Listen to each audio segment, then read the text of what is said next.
కాళ్లలో నొప్పి, నరాల వాపు వంటి లక్షణాలతో బాధపడుతున్నారా? వెరికోస్ వెయిన్స్ లో అత్యాధునిక చికిత్స ఏవిస్ వాస్కులర్ సెంటర్. నమస్తే రమ్మగారు. నమస్తే రమ్మగారు, మనకి తొలి ఏకాదశి వస్తుంది.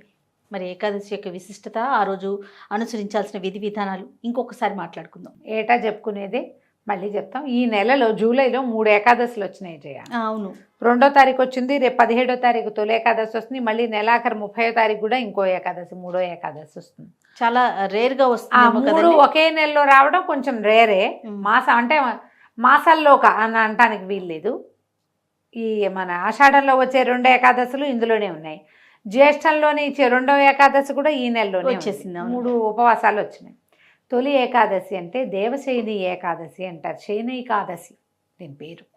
విష్ణుమూర్తి ఈరోజు శయనంలోకి వెళ్తాడు, ఆయన పడుకుంటారని చెప్తారు. అయితే విష్ణుమూర్తి పడుకుంటాడు అంటే మానవులకి నిద్రాకాలాలు పెరుగుతాయి, రాత్రిళ్ళు పెరగటం మొదలవుతుంది. మామూలుగా మనం చెప్పుకుంటామా, వర్షం శీతాకాలం రాత్రిళ్ళు పెద్దవవుతాయి. ఇప్పటి నుంచి నిద్రా సమయం పెరుగుతుంది, ఇది లెక్క. అయితే ఉత్తరాయణ పుణ్యకాలం అని మనం ఎక్కడి నుంచి చేసుకున్నాము? జనవరి 15వ తారీఖు మకర సంక్రమణం నుంచి ఇక్కడ దాకా ఉత్తరాయణం అని చెప్పుకున్నాం. అవును, మహాద్భుత చరిత్రుడైనటువంటి భీష్మ పితామహుడు కూడా ఉత్తరాయణం వచ్చేదాకా ప్రాణాలు నిలిపి ఉత్తరాయణంలో ప్రాణం త్యజించాడు ఆయన. అంత పుణ్యకాలమైన ఉత్తరాయణం కంటే ఆటే పుణ్యకాలం కాదు, దేవతల నిద్రా సమయం అని చెప్పబడే ఈ దక్షిణాయన కాలంలో వస్తుంది ఇది తొలి ఏకాదశి. ఇక్కడి నుంచి దక్షిణాయనం మొదలవుతుంది. కానీ ఇప్పుడు ఎక్కువ ఉపాసనలు, ఎక్కువ పూజలు, ఎక్కువ పండుగలు కనపడతాయి మనకి. మన పండుగలన్నీ ఇప్పుడే కదా. తొలి ఏకాదశితో మొదలు ఎన్నో పండుగలు ఈ తొలి ఏకాదశి అని చెప్పడంతో ఇక్కడి నుంచి మనకి దేవతల నిద్రాకాలం. అందుకని ఉపాసన పెంచాలి, విధానాలు మారాలి, నిద్రా సమయం పెరుగుతుంది, ఇది లెక్క. అయితే తొలి ఏకాదశి అంటే ఏకాదశి ఎవరు? ఏకాదశి మురాసురుడితోటి విష్ణుమూర్తి యుద్ధం చేస్తూ అలిసి ఒకంత విశ్రాంతి తీసుకునే సమయంలో మురాసురుడు విజృంభించి మీదకొస్తే అతనిని ఎదుర్కోవడానికి విష్ణుమూర్తి శరీరంలోంచి బయటకు వచ్చినటువంటి స్త్రీ శక్తి స్వరూపమే ఏకాదశి. అందుకని ఏకాదశి నాడు ఉపవాసం ఉంటే విష్ణు ప్రీతికరము అని చెప్తాను. విష్ణువుని రక్షించింది ఆ శక్తి, ఆయనదే, ఆయనలోంచే పుట్టింది. ఆయన విశ్రమించినప్పుడు ఆయనలోంచి పుట్టింది బయటికి. అయితే ఈ మురాసురుడు బియ్యంలో దాక్కున్నాడని అందుకని ధాన్యం తినకూడదు ఈ రోజున అని ఒక పద్ధతిని పెట్టారు. అందుకని ఉపవాసం కింద పెట్టారు. ఖచ్చితంగా ఈ రోజున అన్నం తినకుండా ఉండాలి అని. అన్నానికి భిన్నం ఏదైనా ఓపిక లేని వాళ్ళు తినచ్చు. మనకి ఆరోగ్యరీత్యా కూడా ప్రతి నెల ఒక 2 లేదా 4, 5 రోజుల పాటైనా మనం ఆహార స్వీకారం చేయకుండానో లేదా ఆహారం తక్కువగా తీసుకునో కనుక ఉంటే ఆరోగ్యానికి మంచిది. ఏకాదశి అంటే ఏం చేస్తాం? ఏకాదశి రోజంతా ఉపవాసం ఉండి ఆహార స్వీకారం తగ్గించుకుని ఏదైనా పళ్ళో ఫలమో తింటాము, మన నీళ్ళు ద్రవ పదార్థాలే తీసుకుంటాము. ద్వాదశి నాడు తెల్లవారి పారణ చేస్తాం, ద్వాదశి పారణ భోజనం తీసుకుంటాం.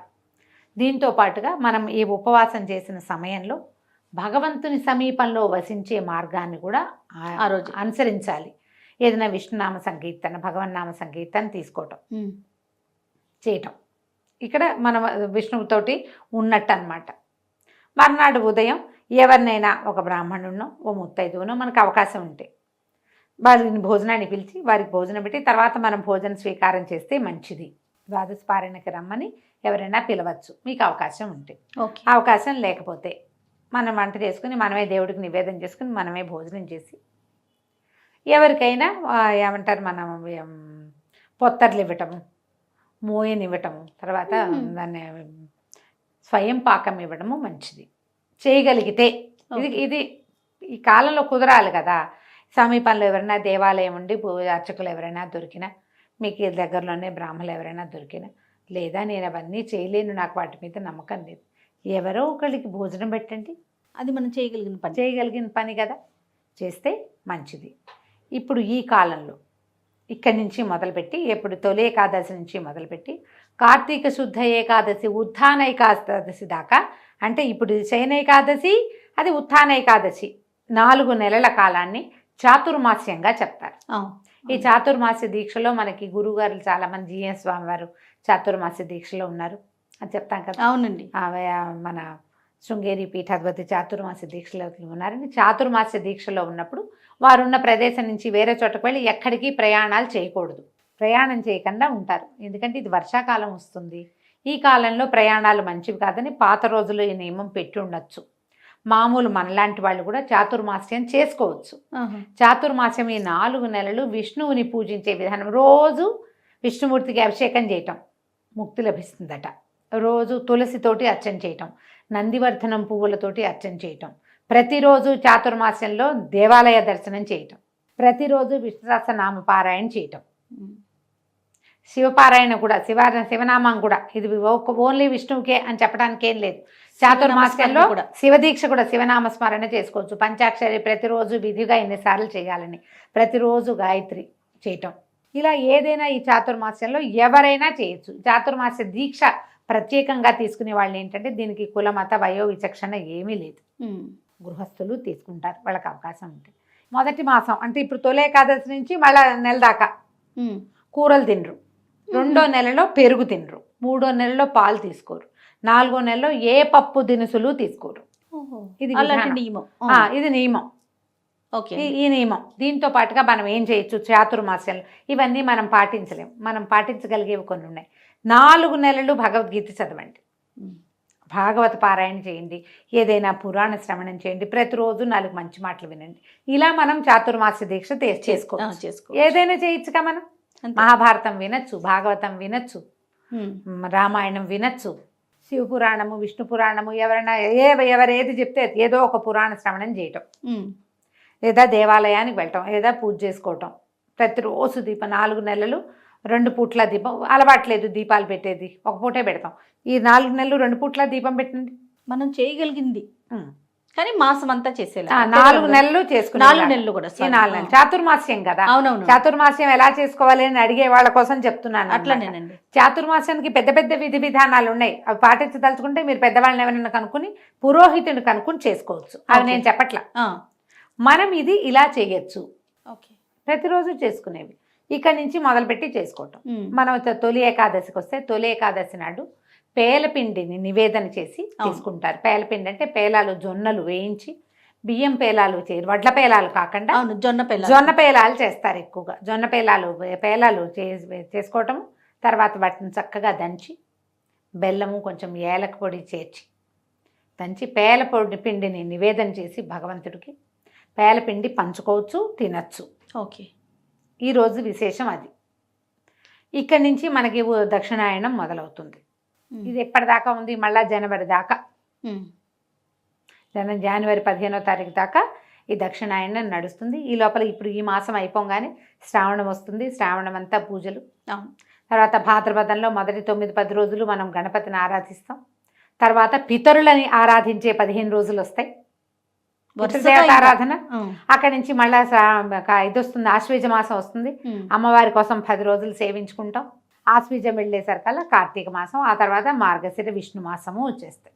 అంతా ప్రతి నెల ఏదో ఒక పూజా విధానంగానే ఉంటుంది. ఎవరెవరు ఎంతెంత చేయగలిగితే అంతంత చేయటం. చాతుర్మాస్యం అందరూ చేయొచ్చు అని చెప్తున్నాను కదా. ఒకవేళ మాంసాహారం తీసుకునే అలవాటు ఉన్న వాళ్ళు ఉంటే కనుక మీరు భగవదారాధనలో ఉండదలుచుకుంటే ఈ 4 నెలలు తినడం మానేయచ్చు. అది కూడా ఒక నియమం. తర్వాత కార్తీకంలో కూడా తినము, ఇన్ని నెలలు తినకుండా ఉండలేమంటే అది మీ ఇష్టం.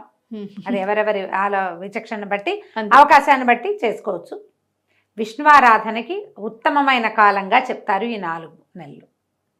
తర్వాత స్వామివారిని నిద్రలేస్తారు. అంటే ఇప్పుడు తులసితో అర్చన చేయొచ్చా, తులసి కొయ్యకూడదు, అలాంటివి ఏవో 2-3 వచ్చినాయి నాకు, ప్రశ్నలు వచ్చినాయి, మెసేజ్లు వచ్చినాయి. అర్చన కోసం కోసుకోవచ్చండి, ఆ అనుమానం ఏం లేదు. మనము తులసితోటి ఏం చేస్తాం జనరల్గా? అంతే కదండి, అర్చనే కదా చేస్తాం. అర్చన కోసం తులసి కోసుకొని అర్చన చేసుకోవచ్చు. అవకాశాన్ని బట్టి చేసుకోండి.